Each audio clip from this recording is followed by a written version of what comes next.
बता दें कि महागठबंधन से इस वक्त की एक बड़ी खबर सामने आ रही है। केंद्रीय मंत्री चिराग पासवान ने महागठबंधन के ऊपर बड़ा सवाल उठाते हुए तेजस्वी यादव से पूछा है कि आखिर अगर महागठबंधन में सब कुछ सही है तो तेजस्वी यादव को बिहार का आने वाला मुख्यमंत्री क्यों घोषित नहीं किया गया। नमस्कार, मैं हूं संजीव और आप देख रहे हैं आप तक न्यूज। अगर आप हमारे चैनल पर नए हैं तो चैनल को जरूर सब्सक्राइब कर लें। आपको बता दें केंद्रीय मंत्री चिराग पासवान ने महागठबंधन के ऊपर सीधा सवाल खड़ा करते हुए कहा है कि जब इतनी बड़ी बैठक हुई तो आखिर महागठबंधन मुख्यमंत्री के चेहरे को सामने क्यों नहीं ला पाया। उन्होंने साफ तौर पे सवाल पूछा कि वही महागठबंधन हमेशा एनडीए से यह सवाल पूछता है कि आखिर एनडीए चुनाव के बाद मुख्यमंत्री का चेहरा क्यों घोषित करती है, लेकिन अब महागठबंधन को भी इसके लिए जवाब देना चाहिए कि जब उनके अंदर सब कुछ सही चल रहा है तो बिहार में तेजस्वी यादव को ही बिहार का मुख्यमंत्री का चेहरा घोषित क्यों नहीं किया जा रहा है। इसका मतलब स्पष्ट है कि तेजस्वी यादव के चेहरे के ऊपर महागठबंधन के किसी भी दल को भरोसा नहीं है और यही कारण है कि महागठबंधन अभी भी सीएम फेस को लेकर असमंजस की स्थिति में फंसा हुआ है।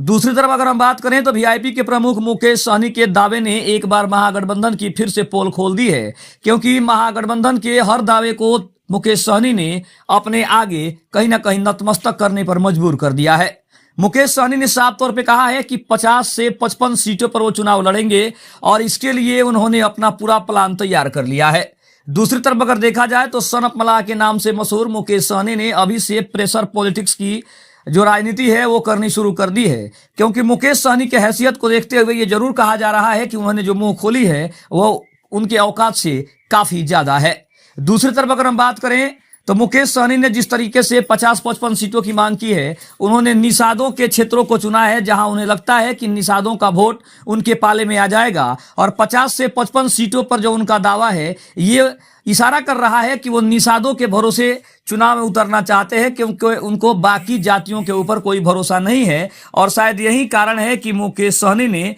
इस बात की ओर इशारा कर दिया है कि उनको हर हाल में अब 50 से 55 सीटों पर चुनाव लड़ना है और महागठबंधन को भी उनकी बात माननी होगी। दूसरी तरफ केंद्रीय मंत्री चिराग पासवान ने तेजस्वी यादव से सीधा सवाल पूछा है कि आखिर तेजस्वी यादव अपने आप को बिहार का मुख्यमंत्री क्यों नहीं घोषित कर रहे हैं, क्यों अपने चेहरे पर चुनाव लड़ना नहीं चाहते, क्योंकि उन्हें भरोसा था कि नीतीश कुमार उनके पाले में चले जाएंगे। लेकिन महागठबंधन में जिस तरह का फैसला हुआ है, यानी कि सभी पार्टियां अपना अपना मत रख रही है और शायद वहां तेजस्वी यादव का अगर देखा जाए तो कुछ चल नहीं रहा है। और इसी की वजह से तेजस्वी यादव ने जब उनसे सवाल पूछा गया कि आखिर महागठबंधन की बड़ी बैठक में क्या हुआ, तो उन्होंने कहा कि समय आने दीजिए, समय के अनुसार सब कुछ बताया जाएगा कि आखिर बिहार का मुख्यमंत्री कौन बनेगा, वो बनेंगे या फिर कोई ऐसा चेहरा बनेगा जिसके बारे में चुनाव के बाद बात की जाएगी। दूसरी तरफ अगर देखा जाए तो महागठबंधन में जितने भी दल हैं सभी दलों ने, खासकर कांग्रेस ने भी दबाव बनाना शुरू कर दिया है और बिहार में कांग्रेस अपने हिसाब से चुनाव लड़ना चाहती है,